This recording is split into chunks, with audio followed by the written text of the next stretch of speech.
علامہ اقبال کی نظم امامت کے ان اشعار کی وضاحت فرما دیں۔ تو نے پوچھی ہے امامت کی حقیقت مجھ سے، حق تجھے میری طرح صاحب اسرار کرے۔ اسرار کہتے ہیں جو راز ہوتے ہیں ان کا جاننے والا صاحب اسرار ہوتا ہے۔ اس کے لیے قرآن نے رسول اللہ کے لیے لفظ استعمال کیا یاسین۔ یاسین کا مطلب ہوتا ہے رازدان۔ اللہ کے رسول کو بھی اللہ کا رازدان بتایا گیا، اور آپ کی امامت کے بارے میں علامہ اپنے آپ کو صاحب اسرار کہہ رہے ہیں۔ امامت رسول اللہ صلی اللہ علیہ وسلم امام الانبیاء ہیں، تمام نبیوں کے سردار ہیں۔ دو باتیں امامت کے لحاظ سے پہلے سمجھ لیں۔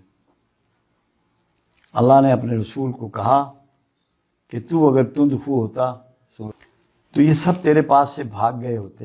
یہ امامت کی بات ہو رہی ہے، لیڈرشپ کی۔ تو ان کے لیے بڑا رؤوف و رحیم ہے، ان سے مشورہ کیا کر، ان کی غلطیاں معاف کیا کر، اور ان کے لیے مجھ سے بھی بخشش چاہا کر۔ تو امامت کی حقیقت کس میں دکھائی؟ مشورے میں، غلطیاں معاف کرنے میں، رؤوف الرحیم ہونے میں۔ یہ امامت کا کوڈ ہے، اور امام ہمیشہ کے لیے آپ ہی ہیں، ہر زمانے کے امام آپ ہیں۔ امامت کی حقیقت آپ کو اگر سمجھ لگ جائے تو آپ رسول اللہ کے پیٹرن سے ہٹ ہی نہیں سکتے، اسی کو پکڑیں گے، اسی پہ چلیں گے۔ پھر ایک شعر میں اس کو کہا گیا، نگہ بلند سخن دل نواں جاں پرسوز، یہی ہے رخت سفر میر کارواں کے لیے۔ تو امام میں یہ کوالٹیز ہوں گی،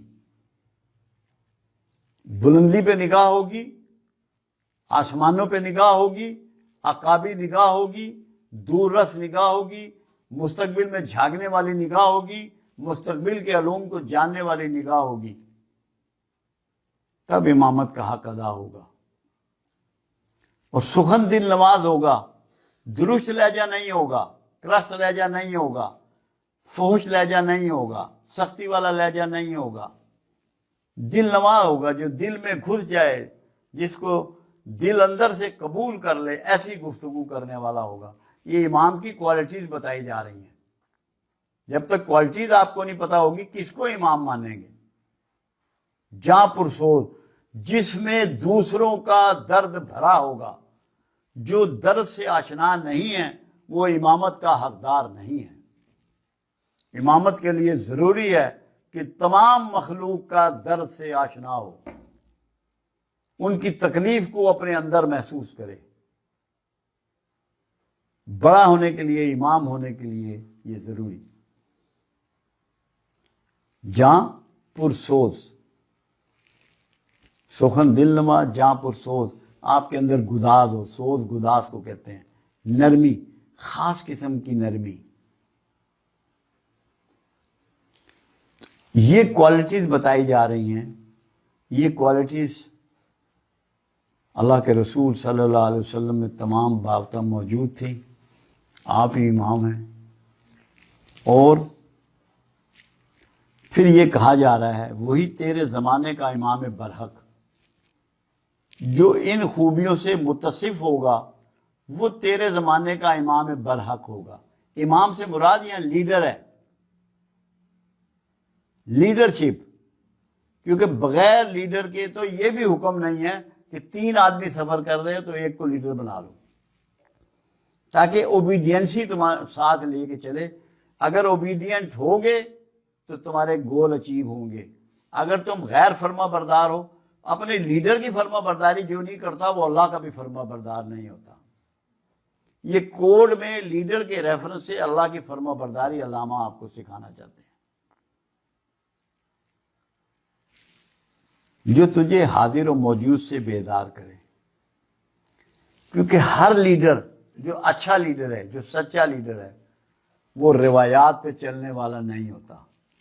حاضر و موجود جو روایات ہیں وہ روایت کا باغی ہوتا ہے، اور ہر پیغمبر اپنے زمانے کا ان روایات کا باغی ہوا ہے۔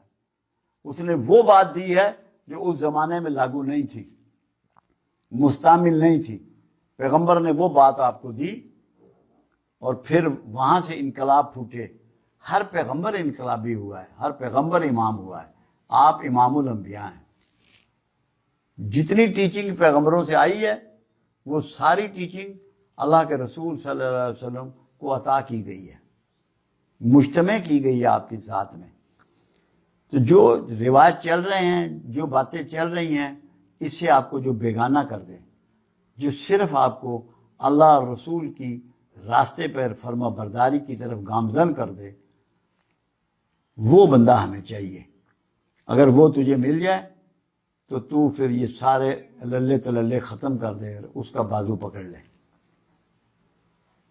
تو اس کا مطلب کیا ہے؟ سیرت رسول سے مکمل آشنائی حاصل کرو اور تلاش میں لگ جاؤ اس پیٹرن کا. بندہ بہت سے موجود ہوں گے. ہم اندھے ہیں کہ ہمیں نظر نہیں آتے، کیونکہ ہماری اپنی خواہشوں نے ہماری بینائی کمزور کر دی ہے. ہم خواہشوں کے غلام ہیں. اس پہ لگ جاؤ، پھر تمہیں سچل بندہ مل جائے گا اور پھر کسی اور چیز کی جستجو نہیں کرنی پڑے گی.